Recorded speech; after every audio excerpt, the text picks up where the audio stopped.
Eu vou dividir minha fala, já que eu tenho 30 minutos, já se passaram 4, em 2 eixos principais.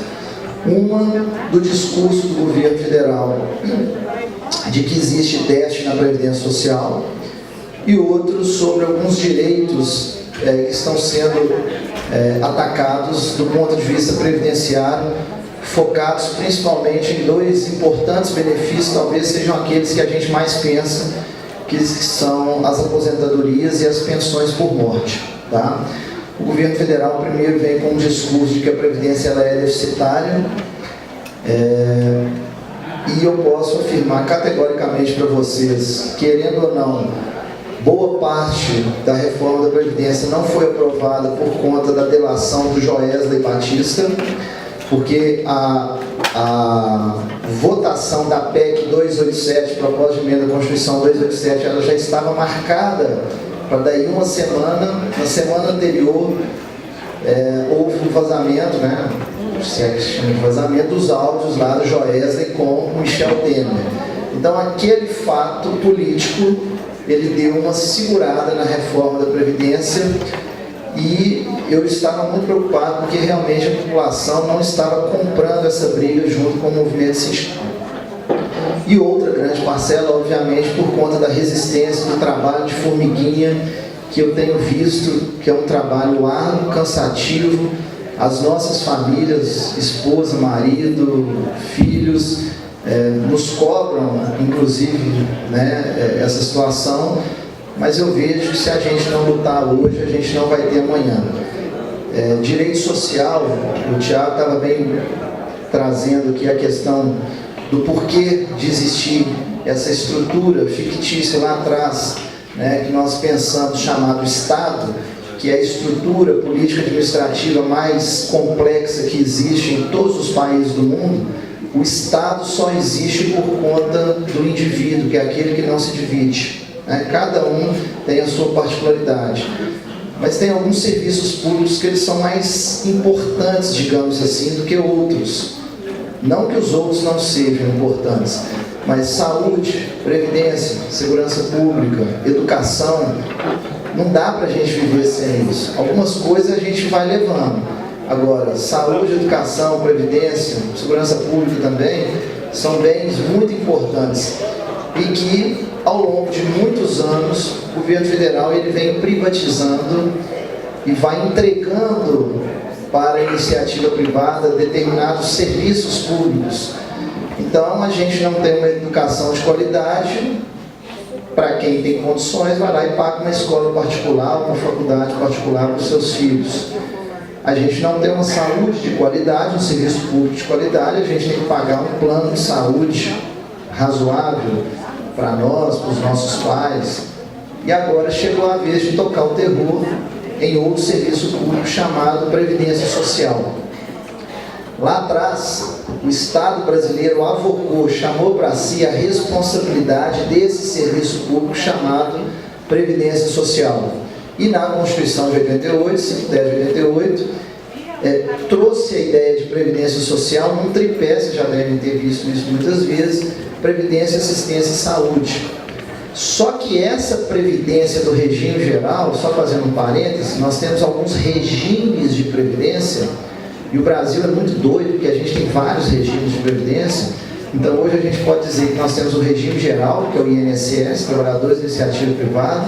Nós temos o regime próprio, o RPPS, que são servidores públicos titulares de cargo efetivo, em todos os níveis da federação, Estado, município, DF e União. Nós temos o regime agora complementar dos servidores públicos, são aqueles servidores públicos que entraram depois de 2013, e que ganham acima do teto do INSS, que é de R$ 5.531,31, e é um regime meio híbrido. Ele tem características de público e características de privado. Características de público: se o servidor aderir para contribuir, o servidor pode pagar 7,5%, 8,5% daquilo que excede aos 5.531, e o ente federado vai bancar o mesmo valor até o limite de 8,5%. Então, como tem dinheiro público, tem característica de público. E tem característica de privado, porque é uma previdência complementar com características de previdência privada. A pessoa adere se quiser. Tá? Nós temos também um outro regime de previdência, que é o regime de previdência dos militares. O regime de servidores públicos está lá no artigo, um artigo só da Constituição, que é o artigo 40. O do regime geral, artigo 194, 195 e 201. O regime dos militares são os militares das Forças Armadas, Marinha, Exército e Aeronáutica, artigo 142 da Constituição. E as polícias militares e bombeiros militares dos estados e do Distrito Federal está lá no artigo 42 da Constituição. Então nós temos esses 4 regimes de previdência públicos e temos o regime de previdência privado, que é aquele que você vai em qualquer tipo de instituição financeira autorizada pelo governo federal e vai lá e faz uma previdência privada. Então nós temos 5 regimes de previdência no Brasil. E aí o governo federal, para tocar o terror, está querendo falar que a previdência vai quebrar. E aí colocam lá um cara velhinho, a primeira propaganda lá, realmente a gente tem que fazer reforma de previdência, porque senão não vai ter dinheiro para comprar remédios, senão não vai ter dinheiro, né, para educação e etc, etc. É revoltante, né? E agora o governo federal já mudou, já pôs um cara, mais ou menos uns 45 anos, que é aquele está na transição entre nem tão velho nem tão novo, fala, não, tem que ter reforma de previdência, para sobrar dinheiro para educação e para saúde. O Tiago já bem matou essa questão para ele tratar, mas ele já falou muito bem que o dinheiro que eventualmente for economizado na reforma da Previdência, se é vai ser aprovado, porque o Temer não tem os 308 votos, é certo que ele não tem. Ele já está batalhando isso há há um ano exatamente, e ele não tem os 308 votos por conta de muita luta e por conta, principalmente, de muitos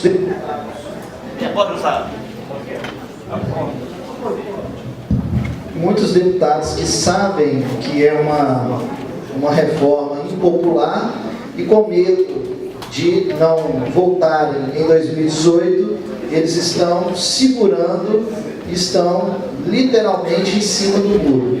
E a ideia do governo federal, se tiver mais ou menos uns 280, 290 votos garantidos, na ideia deles, é tocar para votação até o dia 18, mais ou menos, e confiar no efeito manada, né? Aquele que está em cima do muro não fala nem que sim nem que não, mas lá ele vai ter que botar a cara a tapa, e felizmente, né? Que bom que o voto ele é aberto, e aí a gente vai poder balizar quem está com o trabalhador, quem não está com o trabalhador. Minas Gerais é a segunda maior bancada de deputados, temos 56 deputados, então Minas Gerais tem 10% dos votos dos 513 deputados, tem uma importância enorme, né, na aprovação ou não aprovação da possível reforma da Previdência.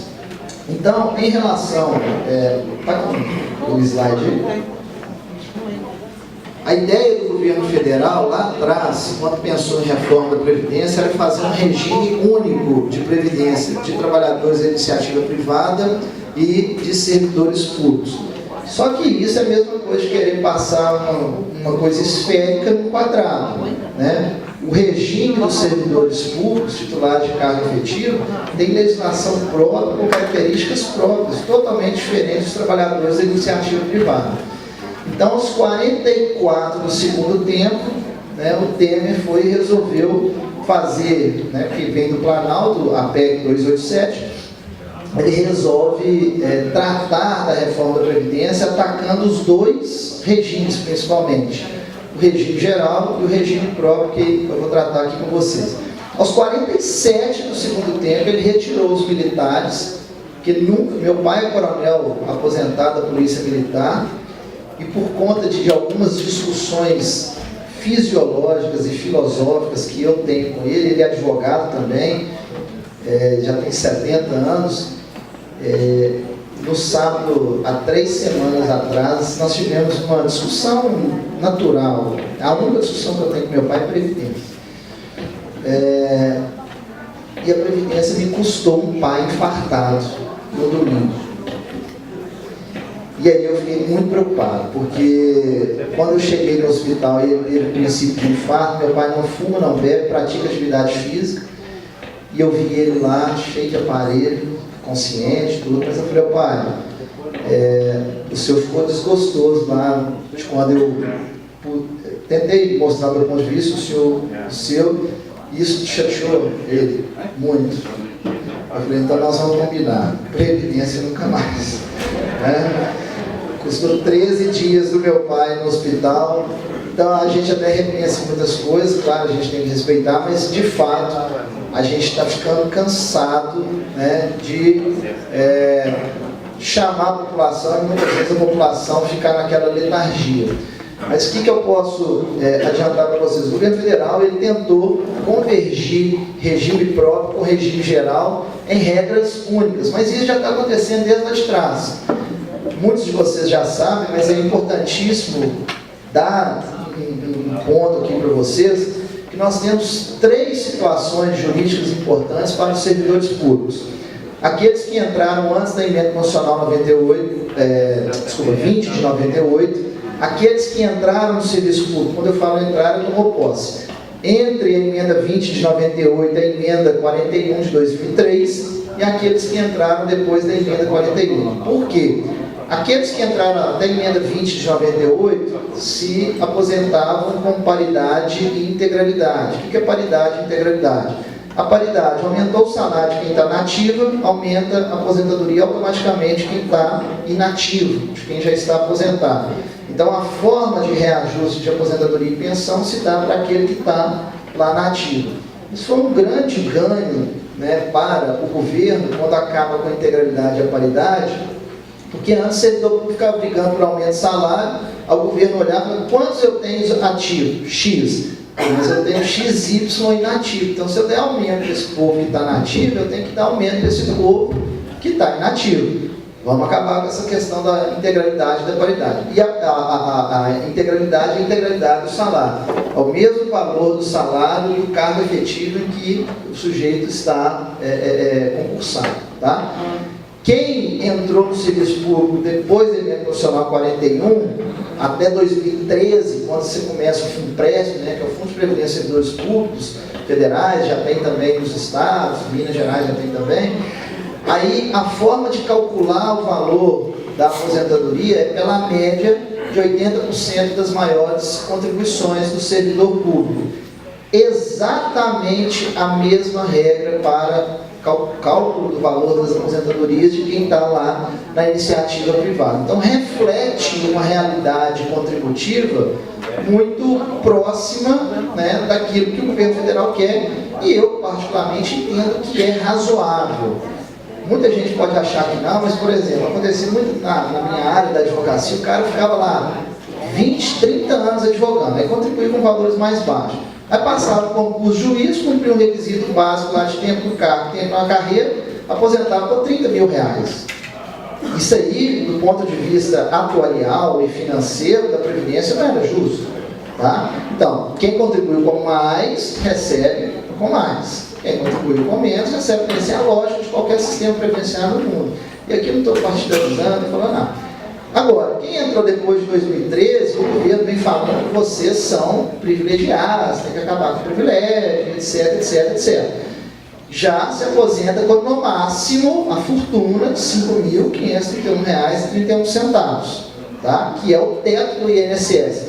Então vejam, estão convergindo o regime geral, trabalhadores de iniciativa privada, com o regime próprio, com a mesma regra de aposentadoria, com o mesmo valor de cálculo de benefício, inclusive vinculando o valor que vai receber do teto ao do INSS. Então é a mesma coisa, na prática é a mesma coisa. Então já não tem mais por que ter reforma. Primeiro porque não existe déficit. Nós tivemos um longo estudo no âmbito do Senado Federal sobre a CPI da reforma da Previdência e foi por unanimidade, então vejam bem, tanto senadores contra e a favor a reforma, contra e a favor o governo, aprovaram por unanimidade que não existe déficit na reforma na Previdência. E aqui eu chamo a atenção aos senhores o seguinte: o governo federal ele faz uma bagunça e a população, infelizmente, compra, mas compra porque o marketing do governo federal é muito bom, é bem feito, a propaganda é bonitinha, gasta milhões lá, e uma mentira contada muitas vezes a pessoa acaba acreditando. Então vamos lá, previdência vem do verbo prever, que é ver com antecedência, ver com antecipação. A gente tem que dividir. Uma coisa é previdência lá do regime geral. Artigo 194, 195, 201 da Constituição. Outra coisa é regime próprio de previdência. Porque a fonte de custeio é diferente. E outra coisa dos militares também, que não contribui para a previdência deles, só contribui para as pensões. Tá? Na Polícia Militar de Minas Gerais contribui para a previdência, mas as Forças Armadas não contribuem. Então é muito deficitário. Então, da onde vem a fonte de custeio? Rapidamente lá do regime geral, INSS. Você põe gasolina no seu carro e a CID, combustível, que é praticamente 50% do imposto. Então a gente está sempre pagando para o INSS, ainda que indiretamente. Você vai assistir um jogo do Cruzeiro, ali Matéria, sabe? A gente assiste o jogo lá, sempre Mineirão lotado, Cruzeirão campeão, né? Boa parte. Isso aí para vocês acordarem, tá? Boa parte da arrecadação vai para a Seguridade Social, mas não vai para o setor público, tá? Quando você faz uma fezinha lá na Mega Sena, se você virar o anverso assim, 18,3% da arrecadação daquele prêmio vai para a Seguridade. Então o dinheiro da Seguridade, gente, entra toda hora. O legislador constitucional lá atrás, quando pensou em Seguridade, ele pensou muito bem, olha, em momentos de crise, quando tiver muito desemprego, que aí não vai incidir muita previdência na folha de salário, vai ter outras formas de arrecadação. Agora, servidor público, a fonte de arrecadação é o quê? A fonte de salário, é o salário do servidor e o próprio ente federado. Só que o governo federal, primeiro, joga todo mundo na mesma mistura. Joga militar também na mesma mistura. Mas militar não está na reforma da Previdência. Amém. Segundo, o governo, quando ele fala em déficit da Previdência, ele não leva em consideração as 7 fontes constitucionais tributárias de arrecadação para a Seguridade Social, daquele tripé que eu falei, saúde, previdência e assistência, lá do INSS. Ele só leva em consideração aquilo que é pago pelo trabalhador e aquilo que é pago pelo patrão. Terceiro, o governo federal não coloca lá na conta do suposto déficit, que não existe, aquilo que estados, municípios, União e IDF tem que pagar também, porque é padrão, né? Então, se vocês têm 11% descontado na folha, né, eles têm que pagar 22%. Lá em Goiás são 14%. Tá? Desculpa, Goiás é 14,5%. 14,5% de desconto do servidor estadual. Absurdo. E o governo federal agora está querendo fazer uma linha progressiva aí de vocês também, que eu considero inconstitucional. Até o teto, 11%, aquilo que é sede do teto, 14%, né? 14%. Por que é inconstitucional? Porque não existe tabela progressiva de contribuição social, de contribuição previdenciária. Tá? Então, voltando aqui, acabou aquela balela de que existe déficit na Previdência. Aí o governo agora mudou o discurso, agora é atacar privilégio.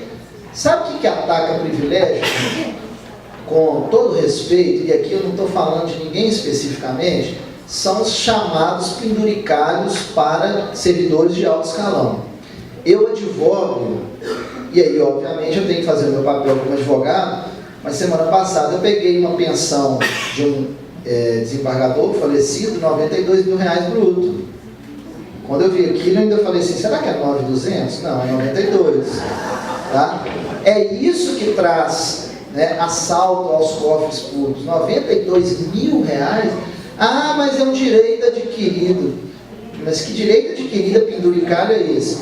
Recentemente o Supremo deu uma decisão falando o seguinte, olha, o máximo é R$33 mil e alguma coisa, né, se não me engano, que é o teto do funcionalismo público, que é dos salários dos ministros do Supremo Tribunal Federal. Nós temos cerca de 90 tribunais no Brasil. O CNJ já exigiu mandar todos os pagamentos de servidores dos tribunais. Só 60 mandaram. O Tribunal de Justiça de Minas Gerais mandou agora, essa semana. 57% estão acima do teto. Todos juízes e desembargadores. Nenhum servidor que não for magistrado. Nenhum. Então, só para terminar e começar a falar especificamente aqui, e eu vou ser breve, o servidor só foi obrigado a pagar a contribuição previdenciária a partir da emenda 20 de 98. Então, antes disso, constitucionalmente falando, não tinha obrigação de pagar a contribuição previdenciário. Só que tem um tanto de gente que já aposentou, não é? Antes disso e pouquinho depois disso. O governo coloca todo mundo no mesmo balaio. Espera aí, se forem pegar todos os servidores públicos que contribuem efetivamente para a Previdência Social, né, a contribuição social de vocês, vamos chamar assim, a Previdência não é deficitária do servidor público. Então é importante que a gente faça essas divisões. Vamos conversar daquilo que é o correto conversar. Então, não existe déficit nem no regime geral, nem no regime próprio, e existe déficit nos militares. Por que ninguém fala isso? Porque os militares têm um poder de barganha grande, não é? Do tipo, ó, se colocarem a gente, e assim funciona, quando quiseram mexer na previdência dos militares aqui em Minas Gerais, eles colocaram 30 mil homens lá na Praça da Assembleia, todos armados. Quem vai lá? Quem vai lá brigar? Invadindo o Congresso também lá. Invadindo o Congresso também. Exatamente, quebraram vida. Eu estava até nesse dia lá, tomei gás de pimenta na cara, foi, né, um negócio. Então, quer dizer, os militares, eles têm esse poder de coesão. Já concordaram de ter idade mínima dos militares, mas mantendo a integralidade e a paridade. Mas isso são outras questões. Então, rapidamente, deixa eu só... Pode passar, passa aí. Esse material que eu disponibilizo para vocês, o que eu queria... Pode passar. Deixa eu falar, for parar, eu falo. Só um minutinho, para aí. Aposentadoria dos políticos. Os políticos, né, são aqueles exercentes de cargo eletivo de eleição. Na reforma da Previdência, se tem uma coisa boa, quando falar que não tem nada na proposta de reforma, é que todos os políticos, deputado estadual, federal, senador, eles vão contribuir para o INSS e vão se aposentar no INSS, vírgula. Mas aqueles que já exerceram algum tipo de mandato eletivo, eles continuam com o plano de previdência. É um plano de previdência dos parlamentares que existem no governo federal. Sendo que, na minha concepção, eles já deveriam, há mais de uma década, serem contribuintes obrigatórios do INSS. Tá? Vamos lá. Um pouco do que eu falei aqui, que é sobre a questão do cálculo da média aritmética simples de 80% das maiores contribuições. Pode descer, por favor. Eu trago aqui um exemplo, pode baixar? Se a reforma for aprovada, pode descer, pode descer. Peraí. Olha só, se a reforma for aprovada, o governo federal, só para vocês entenderem um pouquinho da reforma. A PEC 287 sai lá do Planalto e é enviada ao Parlamento. Quando chega no Parlamento, ela sofre modificações, né, de várias emendas propostas por entidades sindicais, né, por parlamentares, e aí ela se torna PEC, proposta de emenda à Constituição 287A, né, ela tem um A. E agora, recentemente, o governo federal, em negociação com os parlamentares, fez uma emenda aglutinativa, que faz parte do processo legislativo, para tentar alterar o texto da reforma da Previdência, mas não pode alterar muito porque esse texto já está pronto para ser votado, juridicamente falando. Só que o que o governo federal alterou, basicamente, foi uma coisa, da 287A para esse novo texto, que é a questão da contribuição mínima de 15 anos para os trabalhadores da iniciativa privada. Para vocês, servidores públicos, pior. Por que esse novo texto? Porque ele não traz regra de transição para servidor público. É aquele chamado silêncio eloquente que nós, lá do direito, dizemos. O que é o silêncio eloquente? Deixa calado, justamente de propósito, para gerar aquela discussão jurídica se é, se não é, e que, na dúvida, vai ser prejudicial ao servidor público. Mas aqui, na PEC, ela traz a ideia de que o servidor público ele vai se aposentar com, no mínimo, 25 anos de contribuição no serviço público. E aí vem uma outra discussão jurídica, já deve ter passado por isso, se o serviço público inclui todo o tempo federal, ou se pode pegar tempo federal, tempo estadual, tempo municipal, porque geralmente a pessoa passa no concurso na prefeitura, depois passa no estado, depois leva o tempo, né, para a União e assim sucessivamente.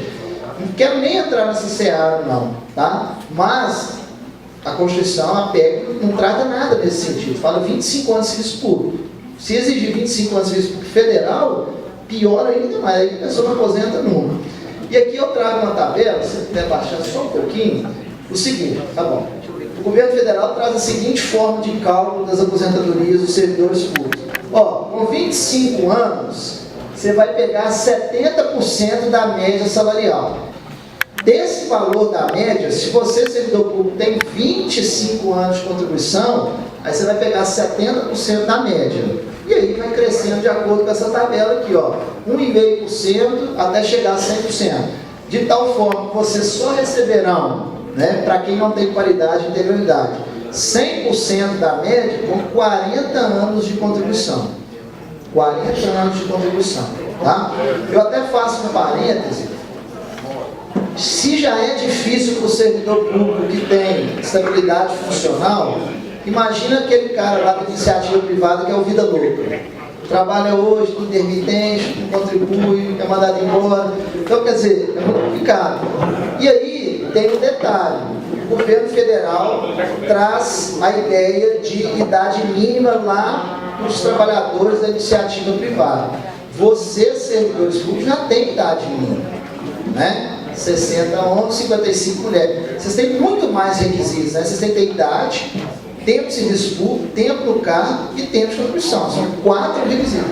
Pois é, tempo no cargo, tempo na carreira, idade e tempo de contribuição. Então é muito mais difícil, vamos dizer assim, aposentar por conta dos requisitos no serviço público do que na iniciativa privada. Só que as outras reformas, porque reforma a gente está tendo direto, né, gente? De previdência. Desde que teve a Constituição, a gente está tendo pequenas reformas. Essa foi talvez a maior, porque pegou vários regimes, tá? Nós tivemos regras de transição, umas mais duras, outras menos duras, para principalmente servidores públicos, que é aquele cara que está na cara do gol. Rapidamente também, eu não quero complicar a cabeça de vocês, mas lá no direito nós temos um negócio chamado direito adquirido. Então muita gente confunde o direito adquirido com o direito expectado. O que seria o direito adquirido? Basicamente, quando você tem todos os requisitos para gozar daquele direito. Então, se você servidor falta 2 anos na idade para você completar, para você aposentar, você não tem direito adquirido, né? Você não tem todos os requisitos. Só que você tem um direito expectado, né? Você já está ali na cara do gol, né? É só rolar a bola. Aí, de repente, na hora que você está quase aposentando, vem o governo e fala, pegadinho do malandro, glu, você não vai aposentar, você vai ter que ralar mais. Aí, eu costumo dizer, são chamados de direitos expectados, né? Você está na expectativa, de repente, não, agora mudou a regra. Você quebra um negócio básico no direito, que é o pacto entre gerações, é o pacto contratual, né? Olha, eu entrei com essa regra, eu jogo com essa regra. Só que na hora que você está quase, não, agora não, você tem direito adquirido, então você tem que fazer regras de transição que sejam minimamente suficientes para tentar amenizar aquela situação de quem está na cara do gol, não é? O Thiago falou o seguinte: não sei quantos mil servidores já podem se aposentar, já tem o direito de se aposentar, aí fica ali, aposenta ou não aposenta, às vezes pode ter alguma progressão na carreira, fica esperando e tal. Eu lido muito contra, né, o INSS. Eu tenho uma informação do INSS que é desastrosa para nós advogados. 42% dos servidores do INSS já podem se aposentar. E todos que puderem, se passar essa reforma do jeito que está, né, o texto tem que ser duplo turno nas 2 casas, 3/5, né? Todos vão se aposentar, ninguém vai ficar por último para pagar a luz. Claro, ninguém vai ficar lá, eu quero ralar até 65, porque eu gosto demais, tá? Ninguém. Então, se já tem um déficit de servidores do INSS, vai ter muito mais, e dos outros, né, setores do serviço público também. Eu trago aqui, pode subir só para o pessoal ver. Tá bom. Olha só, a título de exemplo, uma mulher com 25 anos de contribuição, com idade mínima de 62, a média salarial de R$ 3.500, qual vai ser o valor da aposentadoria? R$ 2.450, tá? Então, percebam que o valor da aposentadoria cai. E aí, é um outro gravame. Aqueles 2.450, para quem não tem paridade, ou seja, aumentou o salário da ativa e aumento do inativo, se bem que agora não vai ter aumento de salário, né, por conta da emenda 95, como é que vai calcular o aumento dessa aposentadoria? O artigo 40 da Constituição fala o seguinte: lei ordinária vai tratar sobre aumento de aposentadoria e pensão do servidor público. Está lá no artigo 40. Então, quer dizer, remete a uma lei ordinária. Só que não tem lei ordinária, mais um silêncio eloquente. Ou seja, o parlamento em nível federal e também nos estados e também nos municípios não tratam sobre a forma, qual que é o índice de aumento de aposentadorias e pensões dos servidores públicos. O artigo 201 da Constituição, perceba que eu estou falando argumentos jurídicos. O artigo 201 da Constituição fala o seguinte: naquilo que couber, ou seja, naquilo que não tiver tratando o artigo 40, você aplica ao servidor público as regras do trabalhador da iniciativa privada. Lei 8.213, qual que é a forma de aumento de aposentadorias e pensões lá no INSS que aplicam vocês? INPC. INPC, gente, claro, eu não sou muito bom nisso, mas o INPC, quanto é esse ano? 3 e pouquinho, olha que, nossa senhora, vocês vão ganhar muito de aumento, né, de aposentadoria e pensão. Por quê? É praticamente zero. Porque na prática, 3 e pouco você vai lá no supermercado comprar, a inflação é muito maior. Pode descer. Já me adiantando algumas questões aqui, o governo federal aumenta a idade mínima do servidor público. Vai todo mundo ter a mesma idade para se aposentar, tanto INSS quanto servidor público. No primeiro texto do Temer, ele pôs todo mundo com 65, homem e mulher. Aí houve uma resistência muito grande, uma vez que as mulheres no Brasil, elas ganham menores salários. Quem está falando isso não sou eu, né, o Ministério do Trabalho. As mulheres, elas, apesar de terem uma expectativa de vida maior, porque cuidam melhor da saúde do que nós homens, as mulheres, elas têm uma segunda ou terceira jornada de trabalho, 17 horas nos lares brasileiros, enquanto nós homens são 4 horas. Então a mulher chega, faz almoço, faz janta, lava roupa, né? Muitos homens, infelizmente, não dão esse suporte às suas esposas, às suas companheiras, e isso cansa a beleza da mulher. Então, por isso, essa diferença de 5, que caiu para 3 anos em relação à aposentadoria de homens e mulheres. Só que, para mim, gente, um dos piores pontos da reforma da Previdência, e eu não sei se eu estou ficando doido ou chato, mas é porque eu vejo batendo mais e as pessoas não escutem isso, que é a chamada cláusula de aumento automático da idade mínima, que popularmente a gente chama de cláusula de gatilho. O que seria isso?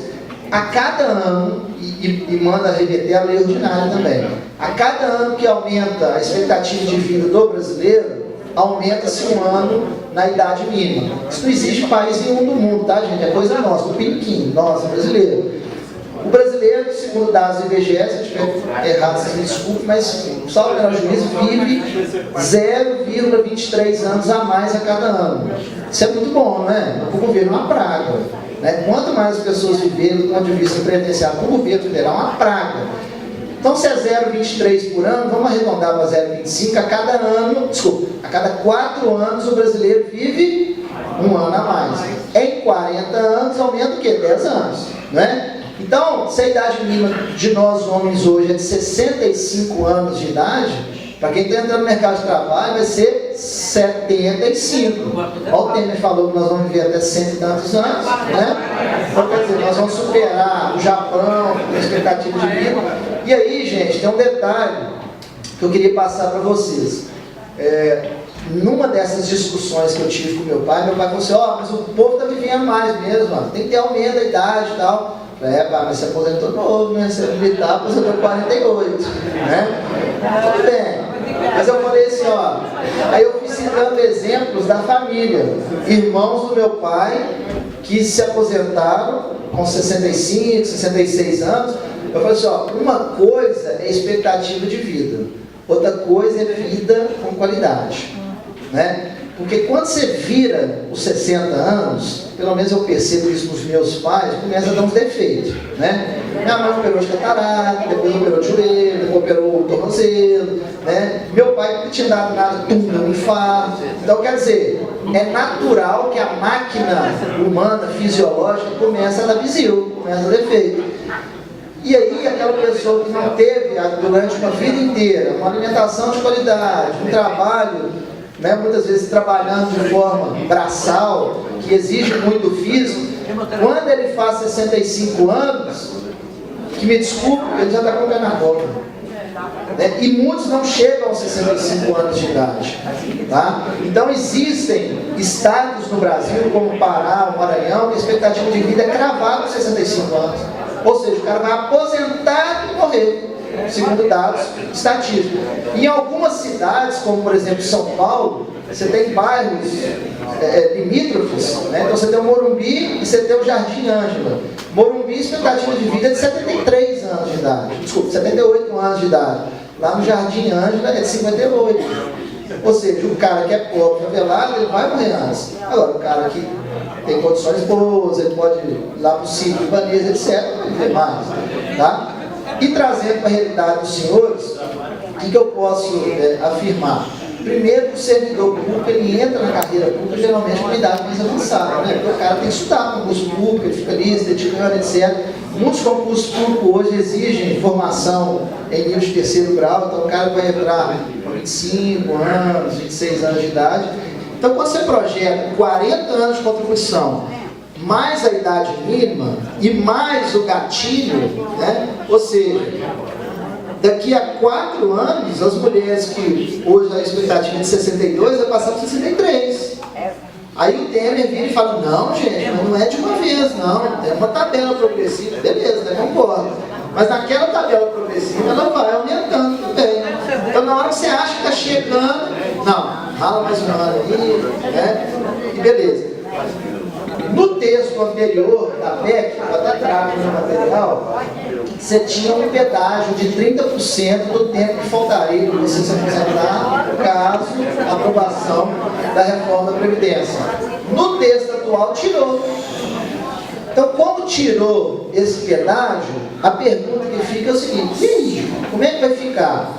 A interpretação que eu faço é sempre a pior possível. Qual é a interpretação? Se tem idade mínima e não tem pedágio, vai todo mundo, mulher 62, homem 65. Né? E aí, só para eu terminar, abaixa aí, eu trago um exemplo. Abaixar. Eu trago um exemplo aqui para vocês. Aqui, ó, aqui é a tabela, pode abaixar. Eu trago um exemplo aqui para vocês do seguinte. Peraí. Só. Tá bom. Eu trago um exemplo da tabela do pedágio, né? Que o pedágio é pagar 30% do tempo que falta. Então, tipo, se for aprovada a reforma da Previdência, falta 10 anos para aposentar, são os 10 anos mais 30%, mais 3 anos, digamos assim. Tá? Então, de 10 você pula para 13. O grande problema do texto final que pode ser votado, que não traz essas regras de transição do servidor público, é o seguinte: às vezes você vai ter tempo demais de contribuição, você tem muito tempo de serviço público, já tem tempo no cargo, mas você não tem a praga do tempo para a idade mínima. E aí o que você vai fazer? Né? Aí aquele famoso, se ficar o bicho pega, escorre o bicho come. Se você, dependendo da situação, às vezes tem servidor público que compensa pegar o tempo de serviço público e aposentar no INSS, beleza. Mas muitas vezes ele perde financeiramente demais. E aí o cara dá aquela descrençada, como a gente diz aqui em Minas Gerais. Por quê? Eu costumo dizer o seguinte: quando o servidor público ou qualquer outro trabalhador, ele já sabe, porque aí ele começa a passar no RH, começa a flertar lá com o pessoal do RH, conversa, faz aquelas prévias e tal, aí geralmente o RH vai dar uma projeção de aposentadoria, né? Olha, 2000 e tantos você vai aposentar. Aí o cara já põe lá atrás da geladeira, na porta da geladeira, um calendário, e cada dia que ele vai trabalhar, ele vai lá e risca. Menos um. né? Menos um, menos que já vai fazendo plano, vou comprar um sítio, vou aposentar, vou criar galinha, vou não sei o que, vou criar meu neto. Aí de repente, quando chega um texto desde a reforma da Previdência, o cara põe a mão na cabeça e fala assim, eu não posso falar porque ele vai falar, mas ele ficou bravo, né? Então, basicamente, só para finalizar, que já me mostraram a plaquinha aqui, uma outra maldade, que estão, duas outras grandes maldades que estão fazendo com, principalmente, servidores públicos. Primeiro, a não possibilidade de acumulação de benefícios de pensão por morte com aposentadoria acima de 2 salários mínimos. Então vejam bem, o governo federal fala, quem já é aposentado, a reforma não vai atingir. Mentira! Por quê? Se você é aposentado, sua mulher é aposentada, sua mulher morre e ela ganha R$2.000, que é acima de 2 salários mínimos, você não vai poder acumular o seu benefício de aposentadoria com a pensão por morte. E que são coisas distintas. Uma é decorrente do fato morte, outra é decorrente daquela que você contribuiu a vida inteira. Tá? Segunda questão. Tem servidor público, principalmente professores, pessoal da área da saúde, que trabalham em vários entes federados. Então o cara dá aula no estado, depois dá aula na prefeitura, ou então o cara, a pessoa, a mulher, ela trabalha no município de manhã e dobra turno e trabalha no estado à tarde. Então você tem duas fontes de custeio. O que o governo federal está falando? Não vai poder acumular a aposentadoria, ainda que de regimes diferentes. E vejam mais, mesmo no INSS. Então se a pessoa é médica, ela tem uma clínica e contribui para o INSS. Ela trabalha no estado, trabalha no município, trabalha na União, contribui para os 3. Aí tem que contribuir, mas na hora de receber o benefício, só vai receber de um. Peço perdão, é o seguinte, no caso de médico vai poder acumular, mas eu não tenho dúvidas que por conta de lei ordinária, se passar a reforma da Previdência, o governo vai falar até o limite de X reais. Só não falou isso porque não está muita briga, tá? E para finalizar, a outra, né, só tem maldade nessa reforma, é a questão da pensão por morte. A pensão por morte, segundo o texto da reforma, retroagindo lá na década de 90, ou seja, então a gente está tendo uma regressão de direitos sociais, ela será paga no índice de 50% do valor devido, e aqui eu não vou discorrer a forma de cálculo, para depender da situação jurídica do servidor, mas 50% do valor devido, mais 10% por cada beneficiário limitado a 100. Então, quer dizer, no máximo, né, tem que ter muito filho para chegar a 100%.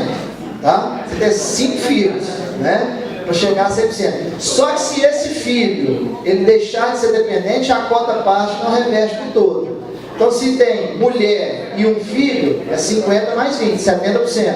Se esse filho atinge a maioridade previdenciária, esses 10% não retornam para a mulher, o cônjuge, no caso desse exemplo que eu dei aqui para vocês.